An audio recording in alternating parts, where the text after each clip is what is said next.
Fuori dalla finestra è un percorso di dirette su Facebook con cui stiamo approfondendo come cambierà la nostra vita nei prossimi mesi nella fase di convivenza con il coronavirus. Giacomo Possamai è lui il Deus ex machina, l'artefice delle dirette social con i distretti, con i protagonisti dell'economia, con le realtà più in difficoltà nell'epoca del post-Covid. L'ultimo tema che ha affrontato è quello dell'estate in montagna. Insieme ai responsabili del CAI, del soccorso alpino, dei rifugi, delle guide alpine, abbiamo provato a capire come si potrà andare in montagna quest'estate.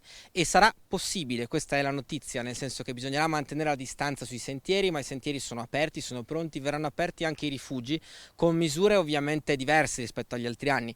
Nei rifugi ci potrà stare un terzo delle persone che ci potevano stare negli altri anni, ma sarà possibile accedere, per cui la montagna è pronta ad accogliere i turisti ed è pronta a far mantenere tutte le misure necessarie. Insomma, la montagna è aperta, l'estate arriva e allora l'invito è quello di sostenere l'economia vicentina, di alimentare il Made in Veneto, di aiutare le nostre strutture a rialzarsi dopo l'epidemia sanitaria che ha ferito il turismo. Ecco, l'invito è veramente fortissimo a spendere l'estate, spendere le nostre vacanze sulle nostre montagne. È una grande opportunità per il turismo di prossimità, l'Altopiano, il Recoaro, il Monte Grappa, il Monte Pasubio. Abbiamo delle montagne straordinarie, possiamo tenere in piedi, tenere vivo il nostro territorio, aiutando nell'economia e la realtà, spendendo le nostre vacanze e la nostra estate in questi luoghi.